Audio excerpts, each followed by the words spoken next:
Ini orang rupanya masuk sekolah pendidikan tinggi Islam swasta, masuk siang, masuk sore. Dosennya jarang masuk, dia sendiri jarang masuk. Tahu-tahu SAG. Semua dari Quran. Sholat berapa kali nggak ada di Quran. Namanya sholat itu apa? Nggak ada di Quran. Di hadis ada. Furidat alaikum khamsu maktubat. Diwajibkan kepada kamu sekalian umat Islam sholat 5 kali, 5 waktu. Hadis itu, hadis. Namanya sholat az-zuhr, wal asar, wal maghrib, wal isya, wal fajr. Hadis itu bukan Quran. Paham nggak? Paham nggak? Jadi kalau hanya Quran nggak bisa, harus pakai hadis. Nah, itu baru sholat contohnya, belum yang lain-lain. Hadis juga tidak menjelaskan syarat-syarat sahnya sholat. Sholat bisa sah. Sholat syarat sahnya harus Islam, baligh, berakal, suci dari hadas besar, hadas kecil, suci badan, pakaian, tempat dari najis, masuk waktu, baru sah itu. Kalau enggak sah. Enggak ada di hadis penjelasan seperti itu. Rukun sholat 14.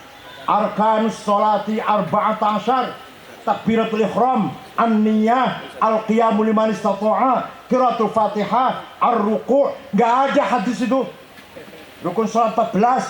Takbiratul ihram, niat, berdiri bagi yang mampu, baca fatihah ketika berdiri, ruku. Enggak ada itu hadisnya itu. Dari mana itu? Dari mana kita sholat yang kita lakukan itu?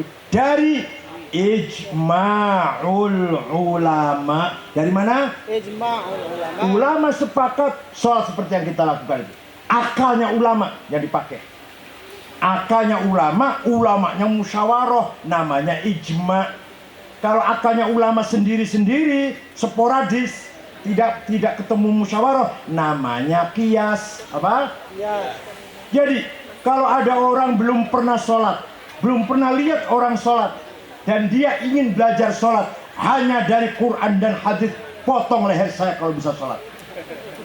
Ada orang pergi haji, dari hotel mau berangkat ke Arafah, Muzdalifah, Mina, dia bilang saya nggak akan ikut rombongan, nggak, mau cari sendiri. Arafah, Mina saya cari sendiri. Carinya pakai apa? Carinya pakai Quran dan hadis. Nggak akan ketemu, mas. Dari hotel ke utara pakai timur, Arafah itu berapa kilometer? Ada di Quran itu. Ada berapa kilometer? Berapa jam naik mobil nanti? Ada di Quran hadis itu. Harus pakai akal dong. Akalnya adalah manasikul haji. Itu akalnya, produk manusia itu, karyanya manusia. Nah, itu yang ijma, yang qiyas. Kalau nggak pakai qiyas, kita nggak bisa berbuat apa-apa. Contoh, Quran melarang kita bentak-bentak ayah dan ibu. Wala taqul lahuma uffi wala tanharhuma. Kamu jangan ngucap kasar dan jangan bentak-bentak ayah dan ibu, dosa besar. Kalau gitu tempeleng aja ibu ya. Quran nggak melarang tuh. Quran nggak melarang wala tadribhuma. Kamu jangan nempeleng, nabok, mukul ayah ibu. Nggak ada, nggak dilarang, nggak dilarang. Tempeleng aja orang tua. Boleh nggak? Boleh nggak? Nah, kok bisa dasar nggak boleh? Dasarnya apa? Nah, qiyas. Namanya qiyas aulawi. Apa? Qiyas aulawi. Kalau bentak-bentak saja haram, dosa besar. Kalau berucap kasar saja haram, dosa besar. Lebih-lebih memukul. Namanya qiyas aulawi. Apa? Dua saja ya. Saya contoh dua. Qiyas ada 9. Aulawi, burhani, mantiki, jadali, istiqra'i, tamthili, khitobi, syi'ri, ikna'i. Dua saja saya terangkan. Yang 7 nanti kalau diundang lagi. Contoh lagi. Wala taqrabuz zina innahu kana fahisyatan wa sa'a sabila. Kamu jangan berbuat mendekati zina. Mendekati loh, yang dilarang. Pegang-pegang, jalan-jalan berdua di tempat sunyi, haram. Kalau zinanya? Apalagi. Namanya kias aulawi. Yang kedua, kias burhani, kias fakta. Hukumnya ganja, ekstasi, sabu-sabu, heroin, kokain, lem ban sepeda itu. Ada di Quran, hadis semua ada. Ada nggak? Nggak ada. Yang ada di Quran hukumnya khamr, haram. Harus pakai kias. Kias burhan namanya. Kias fakta. Bahasa Arabnya begini kalau mau bahasa Arab. Hadza muskir. Ini barang memabokkan. Wa kullu muskirin khamrun. Setiap yang memabokkan masuk dalam nama khamr. Wa kullu khamrin haram. Setiap khamar berupa apa saja, merek apa saja, dari pabrik negara mana saja, haram. Fahada haram. Maka ini barang haram. Sama dengan khamar, sama-sama memabokkan. Maka namanya apa? Kias apa tadi? Alhamdulillah. Jadi menurut Imam Syafi'i, kita tidak bisa paham agama Islam kalau hanya dengan Quran dan hadis saja. Harus akal manusia dipakai. Akalnya ulama kumpul musyawarah, namanya ijma, ada qauli, ada sukuti. Akalnya ulama sendiri-sendiri, namanya qiyas, ada 9 macam. Dah selesai, alhamdulillah. Yang kedua, ulama besar yang menggabungkan antara Quran dan akal dalam akidah, Imam Abul Hasan Ali Al-Asy'ari. Siapa? Yang jual bakso itu, yang jual. Wafat tahun 324 Hijriah. Beliau, dengarkan nih, Imam Asy'ari baca Quran, mendapatkan sifatnya Allah, Sami'un, Basirun, Ghafurun, Azizun, Latifun, Khabirun. Ya gitu kan? Rahimun, apalagi? Azimun, Jalilun. Ini sifatnya maha mendengar, maha melihat, maha kuasa, maha kuat, maha agung. Harus punya sifat wujud. Padahal di Quran nggak ada yang mengatakan, Quran mengatakan Allah wujud, nggak ada di Qurannya. Coba di Padang sini, di Padang Pariaman ada orang ganteng, gagah, pinter, kaya, dermawan, tapi wujudnya nggak ada. Ayo. Maka Imam Asy'ari berkesimpulan dengan istihadnya itu, dengan menggunakan akalnya, Allah harus punya sifat. Yang nomor 1 sifat wujud. Baru setelah itu silahkan qudrah, iradah, sama, basar, ilmu, hayah, kalam, kaunuhu qadiran, kaunuhu muridan, kaunuhu sami'an, kaunuhu basiran, kaunuhu hayyan, kaunuhu mutakaliman. Paham nggak? Wujud dulu dong. Ada dulu baru sifat yang lain. Di Padang ada orang gagah, ganteng, besar, kaya, dermawan, pandai, soleh kelakuannya, nggak ada wujudnya. Wujud dulu, harus ada dulu, baru sifatnya apa. Nah, Allah mempunyai sifat. Jawab. Allah mempunyai sifat wujud. Dan Allah lah yang ada. Kita ini sebenarnya tidak ada. Kita ini sebenarnya tidak ada. Ayo bunyi. Kita ini sebenarnya tidak ada. Kita ini diadakan oleh yang ada. Yang ada sebelum kata ada itu ada. Sebelum kata ada itu ada, sudah ada. Dan yang ada hanyalah yang ada, karena tidak ada itu ada. Gelas kosong, yang tidak ada apanya? Kosongnya ada. Dompet kosong, yang tidak ada apanya? Uangnya, duitnya. Kosongnya ada. Jadi tidak ada itu ada. Hanya Allah lah yang ada. Kita ini diadakan oleh yang maha ada, yang ada sebelum kata ada itu ada. Bahkan kita menggunakan kata ada karena ada yang ada. Kita menggunakan kata tidak ada karena ada yang ada. Maka yang ada hanyalah yang ada. Tidak ada itu tidak ada, karena tidak ada itu ada. Mau saya jelaskan lagi? Nah, Domir, kata ganti, pronon. Bahasa Arab ya. Ya. Anak, aku. Anta, engkau. Huwa, dia. Paham ya? Anak aku, boleh aku Ahmad, aku Hasan, aku Abu Bakar, aku Khalid, aku Maryam, aku Halimah, aku Fatimah, aku Dewi, boleh kan? Kalau sudah mati semua, tinggal aku satu yang tidak mati. La ilaha illa ana. Tidak ada Tuhan kecuali aku. Itu artinya la wujuda illa ana. Tidak ada yang wujud kecuali aku. Itu artinya la ana illa ana. Tidak ada aku kecuali aku. Kalian paham gak ini? Biasanya ngajinya cerita muka nakir. Begitu pula anta. Engkau Ahmad, engkau Toto, engkau Sulaiman, engkau Abu Bakar, engkau Fatimah, engkau Dewi, engkau Tuti. Mati semua sudah. Tinggal engkau satu yang tidak mati. La ilaha illa anta. Tidak Tuhan kecuali engkau. Artinya la wujuda illa anta. Tidak ada yang wujud kecuali engkau. Artinya la anta illa anta. Tidak ada engkau kecuali engkau. Satu lagi, huwa, dia. Huwa Ahmad, Abu Bakar, Hasan, Toto sudah mati semua. Dia Fatimah, Halimah, Zainab mati semua. Tinggal dia satu yang tidak mati. La ilaha illa huwa.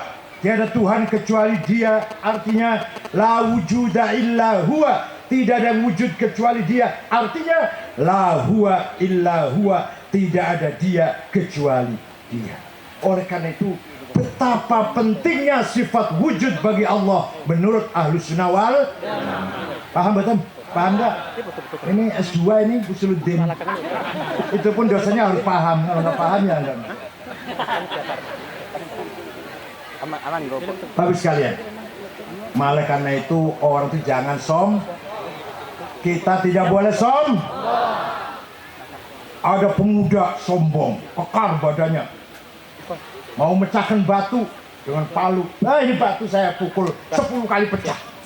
Sombong dia.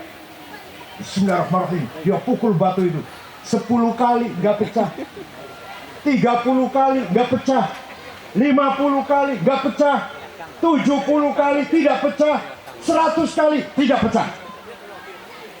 Putus asa dia, dilempar palunya, dia murung gitu, termenung.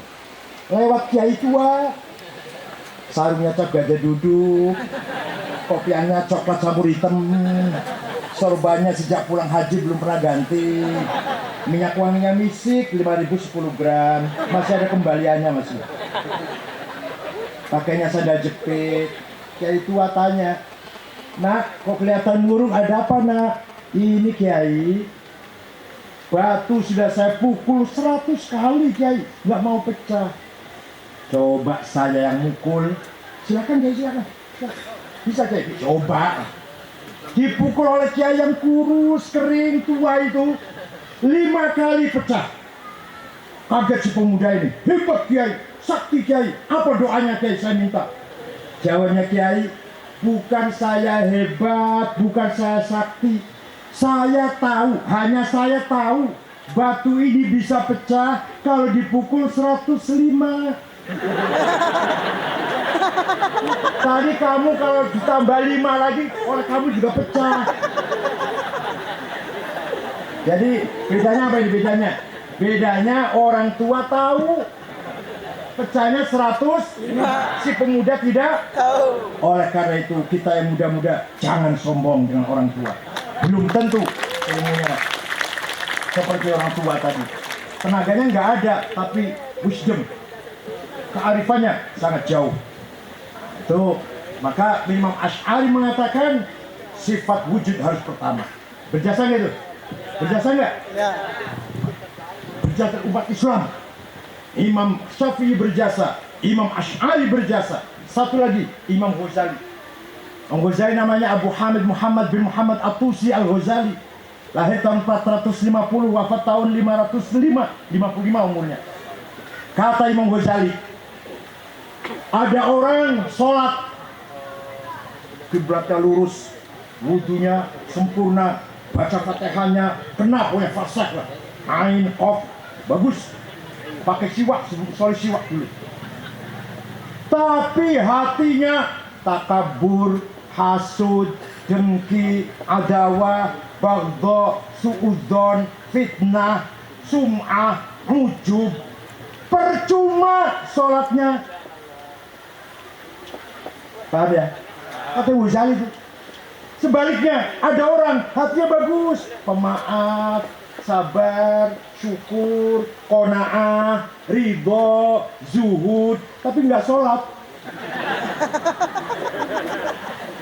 Jadi yang benar kata Imam Ghazali, syariat dijalankan, tapi syariat tidak ada faedahnya, tidak ada nilainya kalau tidak diberi fondasi hakikat. Hakikat saja, ya fondasi saja, nggak ada atap, nggak ada dinding. Mau rumah fondasinya saja mau. Syariat saja, ya gentengnya saja, nggak ada fondasinya, kena angin sebentar ambruk. Oleh karena itu, setelah Imam Ghazali, damailah, harmonis antara ulama fikih dan ulama tasawuf. Sebelum Ghazali sering bertengkar antara ulama zahir dan ulama batin, antara ulama syariah dan ulama haqiqah, sering bertengkar, saling mengejek. Setelah Imam Ghazali harmonis, makanya beliau mengarang kitab Ihya Ulumuddin, separuh awal syariat, separuh akhir dibagi dua, rubu'ul munjiat dan rubu'ul muhlikat, ektas positif dan ektas negatif. Karena yang nggak pernah baca Ihya nggak ngerti. Diajak ngomong kayak gitu nggak pernah baca Ihya. Hadirin yang saya hormat, itu jasanya besar nggak? Besar nggak Imam Ghazali terhadap umat Islam? Besar. Terakhir yang berjasa besar, Hadratus Syekh Ki Haji Hashim Ash'ari, pendiri Nahdlatul Ulama, kakeknya Gus Dur. Apa kata beliau? Jauh sebelum NU berdiri, jauh sebelum NKRI berdiri, tahun belasan lah. Apa kata beliau? Islam dan kebangsaan, Islam dan nasionalisme harus disinergikan. Islam saja tidak bisa menyatukan umat. Nasionalisme saja tanpa Islam, nasionalisme yang liberal, kering. Kalau bahasa Jawa abangan, nggak punya nilai. Betul, masya Allah, betul banget, betul sekali Ki Hashim Ash'ari. Sekarang lihat Afghanistan, 100% penduduknya Muslim, 99% mazhabnya Hanafi, tarekatnya Naqsyabandiyah, 1% Syiah, perang terus, ratusan ribu yang mati sudah. Kenapa? Tidak punya komitmen kebangsaan. Hanya ada Islam. Somal 100% mazhabnya Maliki, 100% tarekatnya Syadziliyah, perang terus. Ketambahan ada gerakan Asy-Syabab Wahabi itu. Bubar negara Somal. Kenapa? Tidak punya semangat ingin menyelamatkan watonnya, tanah airnya. Irak sudah 1 juta lebih nyawa menghilang. Bom meledak tiap hari, kan ya? Diberitakan bom meledak tiap hari di mall, di jalan, di tempat keramaian, di masjid. Lagi sholat dibom sesama Islam. Ya Allah, ini orang Padang orang baik-baik semua ini. Terutama orang NU-nya baik semua lah udah. Ayo, pernah bunuh orang nggak? Pernah ngebom nggak? Orang Irak Islam dengan Islam. Lagi sholat dibom, jeleknya itu. Jelek. Mengerikan dan memalukan dan memilukan. Sampai-sampai penduduk Baghdad, yang dulu Baghdad pusat peradaban Islam kedua, yaitu dinasti Abbasiyah, ketika Harun Rashid, Ma'mun, Mu'tasim, Wathiq, Mutawakil, Muqtadir, 450 tahun menjadi apa? Pusat peradaban dunia. Penduduknya sekarang lari meninggalkan Baghdad, pindah ke Eropa dengan tantangan di perjalanan yang sangat mengerikan. Yang mati di jalan juga banyak, tenggelam di laut tengah juga banyak. Memalukan. Jangan harap bisa selesai 5 tahun lagi. Ketambahan ada ISIS. Wah, luar biasa. Begitu pula di Syria. Di Syria sudah 4 tahun perang saudara. Yang mati sudah 300.000. Penduduknya, penduduk Damaskus, pusat peradaban pertama dinasti Bani Umayyah, hijrah ke Eropa. Ingin selamat, ingin hidup. Ketambahan ada ISIS. ISIS itu yang mendirikan anak muda namanya Mus'ab Zarqawi, umurnya 22 tahun, warga negara Jordan, tinggalnya di Tel Aviv, Israel, tinggalnya. Bertato, aneh bertato. Nah, Abu Bakar al-Baghdadi namanya Ibrahim bin Awad bin Ibrahim al-Badri, Al-Qaeda Irak. Setelah Usama bin Laden terbunuh, Al-Qaeda surut, redup, Abu Bakar Baghdadi mengambil ISIS. Itu ceritanya seperti itu. Kemarin tanggal 18 Oktober ada seorang kolonel Israel namanya Yossi Sahak ketangkep di Irak. Integrasi oleh polisi. Apa kamu ada apa kepentinganmu di sini? Melatih ISIS. Ada drone pesawat tanpa awak ketembak di Irak, jatuh, ada lambang Israelnya. Walhasil kesimpulannya ISIS di belakangnya adalah Israel. Alhamdulillah paham. Itu yang ngebom Paris namanya Abdus Salam, warga negara Belgia, keturunan Maroko. Itu usahanya apa? Punya warung, punya apa? Warung minum-minuman, bar minuman keras di Brussels. Bukan pejuang barista, petualang itu, preman itu. Ini malah baik-baik semua, orangnya baik-baik semua. Jadi ini kita hidup di tengah-tengah era fitnah yang luar biasa. Fitnatul yamin, ekstrim kanan, wa fitnatul yasar, ekstrim kiri. Kita punya prinsip, kita punya pegangan, yaitu dari Hasyim Asy'ari. Islam kita perjuangkan, tanah air harus kita bela mati-matian. 100% muslim dan 100% nasionalis. Di Timur Tengah gak ada itu. Gak. Ulama 100% nasionalis gak ada. Atau nasionalis ulama gak ada. Nasionalis itu siapa? Hafid Asad, Jamal Nasir, Muammar Gaddafi, Salah Salim, Abdul Karim Qasim, Hasan Bakar, Saddam Hussein, Habib Bourguiba. Itu nasionalis. Ulama bukan? Bukan. Yang ulama Hasan Banna, Said Qutb, Muhammad Qutb, Muhammad Ghazali, Al-Ashmawi, Zaki Muhandis, Umar Tilimsani, Said Hawa, Hasan Turabi. Nasionalis enggak? Maka benturan antara ulama Islam dan nasionalis sangat seru kalau di Timur Tengah. Tahun 66 Jamal Nasir Presiden Mesir menggantung ulama 6 orang. Said Qutb, Al-Ashmawi, Zaki Muhandis, Umar Tilimsani tergantung dibunuh oleh Jamal Nasir. Hafid Asad Presiden Syria memberangus satu kota Halab, dibunuh semua penduduknya. Lah di kita alhamdulillah Pak, alhamdulillah ulama nasionalis ulama, Kiai Hashim, Kiai Wahab, Kiai Bisri, Kiai Maksum, Gus Dur, ulama nasionalis. Sampai Kiai Wahab bikin bahasa Arab dianggap hadis oleh sampean. Hubbul waton minal, itu karangannya Kiai Wahab itu. Bukan hadis, bukan apa. Mencintai tanah air bagian dari, ya benar. Artinya benar, tapi redaksi seperti itu nggak ada di hadis, nggak ada. Artinya benar, substansinya benar.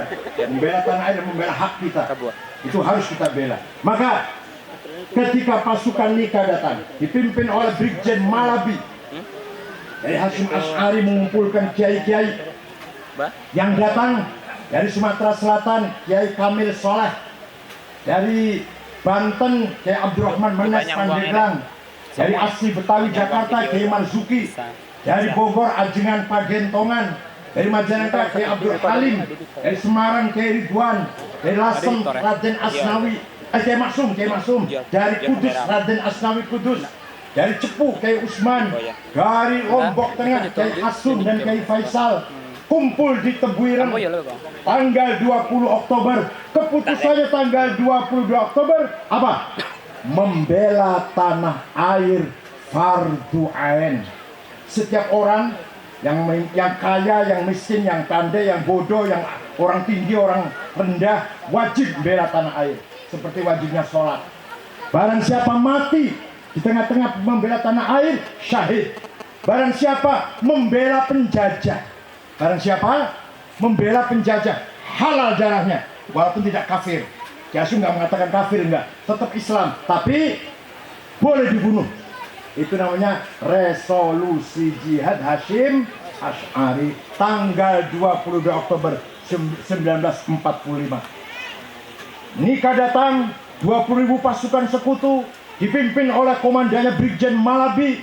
Hari pertama perang, mobilnya Brigjen Malabi sudah meledak. Brigjen Malabi mati, ajudannya mati, supirnya mati. Yang masang bom di mobilnya siapa? Dalam sejarah tertulis prajurit yang tidak dikenal namanya. Oh, nggak tanya saya. Kalau saya tanya, saya kenal namanya. Yang masang bom di mobilnya Brigjen Malabi bukan tentara, santri Tebuireng, namanya Harun.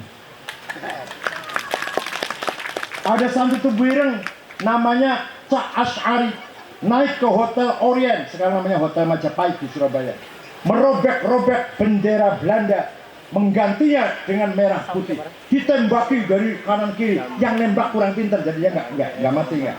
Yang nembaknya kurang pintar, bukan dia sakti, bukan. Selamat dia dengan Asy'ari. Inilah peran kiai dan santri dalam membela tanah air. Hubbul watan minal.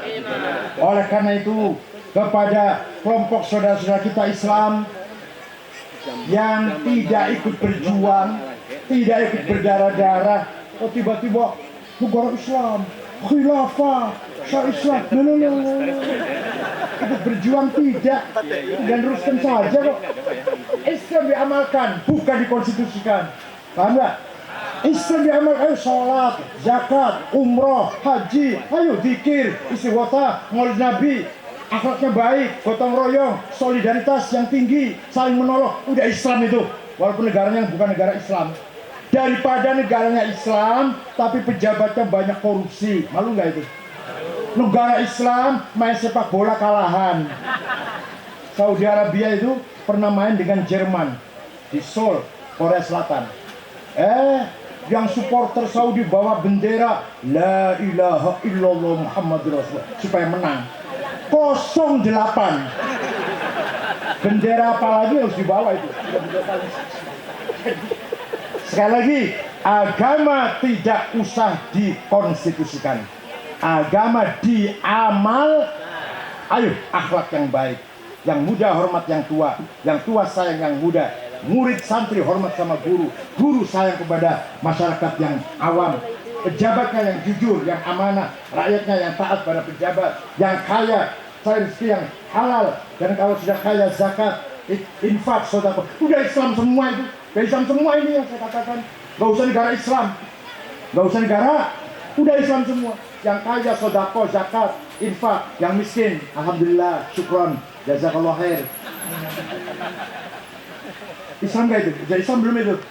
Suaminya jujur, istrinya taat, ini Islam. Anaknya dididik yang baik. Awas, hati-hati, didikan yang benar. Jangan sampai pakai cadar, pakai gamis, jidat hitam, harus hati-hati tuh. Hati-hati. Yang biasa aja pakai batik lah udah. Biasa aja pakai batik, pakai baju putih. Itulah Islam Nusantara. Maka tema besar Muktamar MI Jombang kemarin memperkokoh Islam. Dengan semangat Islam Nusantara, kita jaga kedaulatan hukum, kita jaga kedaulatan ekonomi, kita jaga kedaulatan budaya, kita jaga hutan dengan kekayaannya, kita jaga laut dengan kekayaannya, kita jaga mineral, gas, tambang, batu bara, emas, Freeport, Newmont, Caltech, kita jaga itu. Boleh diinvestasi oleh orang asing, tapi dibagi yang benar. Jangan semaunya saja. Setia Novanto maunya semua.